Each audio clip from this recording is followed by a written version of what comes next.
पाकिस्तान की सियासत के अंदर तलातुम ऐसा है जो कि अभी तक थम नहीं सका। वो इसलिए जारी है कि 8 फरवरी 2024 के इंतखाबात तो हो गए, लेकिन शोर शराबा अभी तक जारी है। जहां पाकिस्तान तहरीक इंसाफ या सुन्नी इत्तेहाद काउंसिल ये कहती है कि पहले हमें इलेक्शन रिग करके हरवाया गया, अब हमें मखसूस नशिस्तें भी नहीं दी गई। ये आर्ग्यूमेंट इलेक्शन कमीशन तक तो शायद दुरुस्त था, इल्ज़ाम लगाया जा सकता था, लेकिन अब तो 5 जजेस ने जो पेशावर हाई कोर्ट के अंदर मौजूद है, उन्होंने भी फैसला दिया और मोहर सब्त कर दी उस फैसले के ऊपर जो इलेक्शन कमीशन ने दिया था। इस पर भी बात करेंगे। पाकिस्तान तहरीक इंसाफ डेस्परेट मेजर्स ले रही है। कभी IMF को खत लिखती है, अब एक एहतजाज ऑर्गेनाइज किया गया है IMF के दफ्तर के बाहर, और उस एहतजाज के रूह रवां कौन है और इससे क्या हासिल करने की ज़रूरत है। जो तारकीन वतन है, कहा जाता है कि वो सबसे बड़ा चैलेंज है किसी भी हुकूमत के लिए, नहीं पाकिस्तान की हुकूमत के लिए, पाकिस्तान के इस्टेब्लिशमेंट के लिए। इंटरनेशनली लोग जिस तरह से पाकिस्तान के इंतखाबात को देखते हैं उसकी भी बड़ी अहमियत है। साथ ही साथ पाकिस्तान तहरीक इंसाफ ने यह सोचा है कि जी अब हमने बाकायदा तौर पर ललकारना है पाकिस्तान की इस्टेब्लिशमेंट को, क्योंकि याद रहे तहरीक इंसाफ की सबसे बड़ी लड़ाई या सबसे बड़ी मुखालफत बगैर किसी लगी लिपटी के अगर आप बात करें तो वो पाकिस्तान की इस्टेब्लिशमेंट से है, और उनका एतराज़ और इल्ज़ाम भी इस्टेब्लिशमेंट के हवाले से ही होता है। अब कुछ नताइज बड़ी दिलचस्पी से तब्दील हो रहे हैं। अगर मैं बगैर डिटेल में जाए जल्दी से आपको बताऊं कि इसी तरह PP 100 फैसलाबाद, वहाँ पर जब रिकाउंट हुआ पाकिस्तान मुस्लिम लीग नून के कैंडिडेट जीत गए। PP 7 कलर सईदा काहूटा से पाकिस्तान मुस्लिम लीग नून के कैंडिडेट रिकाउंट के बाद जीत गए। PP 90 यहाँ पर भी जो कैंडिडेट हैं वो जो तहरीक इंसाफ के हिमायत याफ्ता थे वो हार गए रिकाउंट के बाद और दूसरे उम्मीदवार जीत गए। इसी तरह पीपल्स पार्टी के उम्मीदवार PS 115 किमाड़ी से रिकाउंट के बाद जीत गए।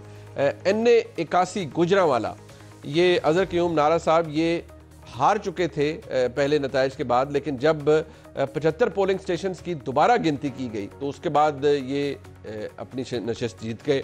लोधरा से अब्दुर्रहमान खान कांजू साहब ये NA 154 से जीत चुके हैं रिकाउंट के बाद। NA 97 फैसलाबाद से दोबारा गिनती के बाद नून लीग के उम्मीदवार कहते हैं कि मैं जीत चुका हूँ। अब पाकिस्तान तहरीक इंसाफ इसके ऊपर बाकायदा तौर पर एहतजाज कर रही है, और उनका एहतजाज क्या है, वो क्या करें जरा सुन लीजिए कि इल्ज़ाम उनका किस पर है कि 20 नशिस्तें हमारी नून लीग को देने का कहा गया है। रिपोर्ट्स हमारे पास ही हैं कि चीफ इलेक्शन कमिश्नर ये सो कॉल्ड हुकूमत उसको भेज रही है एज एम्बेसडर टू कनाडा, पर उस पे जो डील स्वीटनर है कि तुमने पाकिस्तान तहरीक इंसाफ के 20 से ज्यादा सीटें उस पे रिकाउंटिंग करके जुर्लू फेरना है, जिस तरह के फॉर्म 47 पे फेरा गया था। चीफ इलेक्शन कमिश्नर को एक टास्क दिया गया है कि कोई तकरीबन PTI की 20 हलकों को जो है ना आपने मुस्लिम लीग नून को देने हैं, और इसके लिए जो है ना ये आप देख रहे हैं कि ये प्रोसेस शुरू हो चुके हैं। एक साजिश शुरू हो चुकी है जिसके बेस पे पाकिस्तान तहरीक इंसाफ के बेट कैंडिडेट जो जीत चुके हैं उन कैंडिडेट को रिकाउंटिंग के जरिए से जीत को शिकस्त में तब्दील करने की कोशिश की जा रही है। अब ये आपने क्लिप देखा, कहा गया कि 20 नशिस्तों का टास्क दिया गया, पता नहीं बात दुरुस्त है या नहीं, लेकिन ये लड़ाई आखिर कहां जाकर रुकेगी। और इसी दौरान पाकिस्तान के अंदर वफाकी काबीना भी आ चुकी है, अब सेनेट का इंतखाब होने वाला है, मामला जा किधर रहे हैं, और क्या वाकई जो अब एक नया बयानिया बनाया जा रहा है कि 8 फरवरी का इंतखाब तहरीक इंसाफ या सुन्नी इत्तेहाद काउंसिल के खिलाफ नहीं, वो तो शायद मुस्लिम लीग नून के खिलाफ भी हुआ था। और फिर अब देखिए कलई खुल रही है, बहुत सी सीटें टर्न हो रही हैं, बहुत से नताइज मुख्तलिफ आ रहे हैं, तो ये एक्चुअली हुआ क्या है, ये भी शायद एक नई थ्योरी है। इसके ऊपर बात करने के लिए मेरे साथ मौजूद है इंजीनियर खुर्रम दस्तगीर खान साहब, सीनियर रहनुमा है पाकिस्तान मुस्लिम लीग नून के। खुर्रम साहब आपका बहुत शुक्रिया। जनाब आमिर इलियास राना साहब हमारे साथ मौजूद हैं, किसी दारू के मुताबिक राना साहब आपका बहुत शुक्रिया, और जनाब अतर काज़मी साहब मौजूद है, काज़मी साहब आपका भी बहुत शुक्रिया।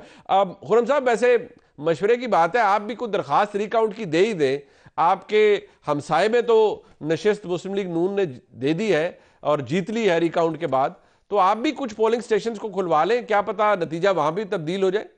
बहुत शुक्रिया मनीब साहब, आपका मशवरा साहिब है, आप कानूनी माहिर हैं, तो जरूर इस पे अमल करना चाहिए, क्योंकि आपके प्रोग्राम में भी और दूसरी जगहों पर भी मैंने तवातर से जो अपना इंतखाब है उसके ऊपर तहफ़्फ़ुज़ात का इजहार किया है। और मेरे तो फॉर्म 45 वो कहते हैं हमारे हाथ में थे, मुझे तो कूड़े में से मिले हैं जो नहीं थे अवेलेबल। तो लिहाजा वहाँ एक सवाल जो तहरीक इंसाफ से करना बनता है कि अगर तो वो कह रहे हैं कि लेट से कल NA 81 गुजरांवाला में जो है धांधली हुई है, फिर उन्हें मानना पड़ेगा कि जो 8 फरवरी के इंतखाबात थे वो फिर दुरुस्त थे, वो फिर उसको ठीक मान लें। और जहां वो, ये नहीं हो सकता कि जहां आप जीते वो ठीक था और जब आप हारे तो वो वही जो है वही चीज धांधली में तब्दील हो जाए। तो लिहाजा उनको भी इस पर गौर करना पड़ेगा। यहाँ एक जिस तरह 2013 के इंतखाबात में कहा गया था कि मुकामी बेज़ाब्तगियां हुई हैं, और अब जैसे जैसे वो पटिशंस जा रही हैं और मामलात खुल रहे हैं, तो अल्लाह ताला मुस्लिम लीग नून को कामयाबी दे रहा है। नहीं, एक आर्गुमेंट ये भी है ना खुरम साहब कि ये उसी धांधली का तसलसल है। अब नया टास्क दिया गया है इलेक्शन कमीशन को कि जी ये काम आपने करके देना है, और जो दरखास्त है, दिलचस्प बात यह है कि वो शायद इलेक्शन कमीशन के साथ सामने तो जाब्ते के तौर पर देनी पड़ती है, असल मामलात कहीं और तय होते हैं। तो आप भी देख लीजिएगा कि दरखास्त जहां देनी बनती है वहीं दीजिएगा। आप और आपके जो पैनलिस्ट हैं वो इन दरखास्तों के तो मुझसे ज्यादा माहिर हैं, तो आपसे मैं मशवरा लेता हूं और कि ये कैसे दरखास्त कहां और कैसे फाइल करनी है। ये अतर काजमी साहब से मैं पूछा, अतर काजमी साहब ये जो इलेक्शन के नताइज तब्दील होना है रिकाउंट के बाद, मैं इसलिए कह रहा हूं, मैं फोकस रिकाउंट पे कर रहा हूं, आप कुछ और ना समझ लीजिएगा, ये कानूनी अमल है और ये मुमकिन है। और खुरम साहब के हमसाये के अंदर ये हुआ ही नहीं, उनके साथ मतलब हल्का जो है उनके कोलीग मुस्लिम लीग नून से वो जीत गए हैं और 75 पोलिंग स्टेशन का तो हुआ है। तो खुरम साहब ने तो कहा है, और बाकी मशवरा आप दे दें उन्हें अगर दरखास्त मेरे तो अकल समझ इतनी है कि इलेक्शन कमीशन तक की दरखास्त जाती है, आपको शायद ज्यादा पता है। नहीं, देखिए मसला ये कि दरखास्त ये होती है कि जब आपके पास दरखास्त देने जिसको आपने देनी है उसकी पर्ची आपकी जेब में हो तो फिर दरखास्त देने की जरूरत नहीं होती। अब हम कह रहे क्या है, ये तो मैंने ऐसी मिसाल दी, खुरम साहब डिफेंस मिनिस्टर नहीं है, उनको पता है पर्ची कितनी। नहीं, हम जो खुरम साहब को जो आपके भी कहने का मतलब ये था कि जो पंजाब के चीफ इलेक्शन कमिश्नर हैं या जो नुमाइंदे हैं उधर आपने दरखास्त देनी है, इधर वफाक में ना आ जाइए।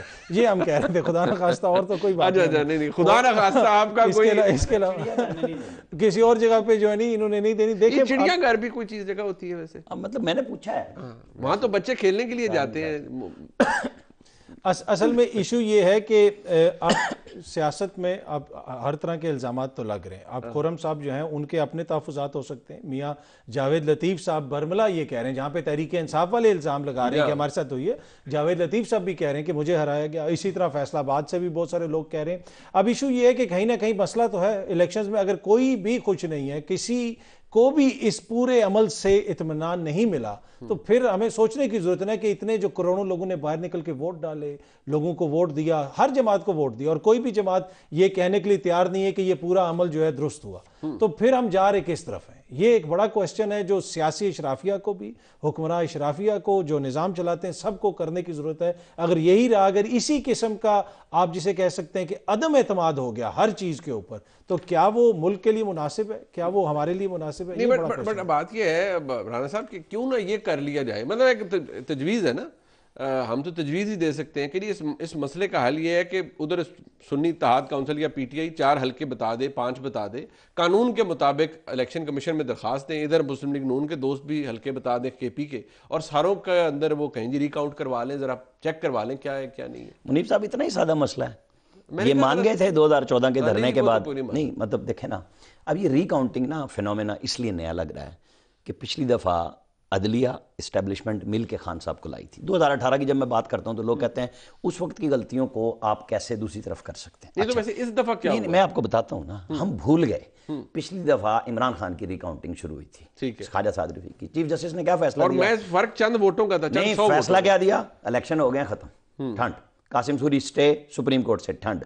तो अब हमें ना ये सारी अजीब बातें लगती हैं जो कि कानून में है कि आपको बताना है कि जी किधर आप खड़े हुए हैं, आपने टाइम पे दरखास्त देनी है, आपको ट्रिब्यूनल में भेजना है, आपको इलेक्शन कमीशन करेगा। और ये जो कल की मैं सुन रहा हूँ ना, बहुत मसला हो गया जी खुर्रम दस्तगीर साहब के पड़ोस में हल्के में, भाई ये रिकाउंटिंग कल नहीं शुरू हुई, ये कुछ दिन पहले भी हुई थी और वहाँ पे हो गया था फड्डा।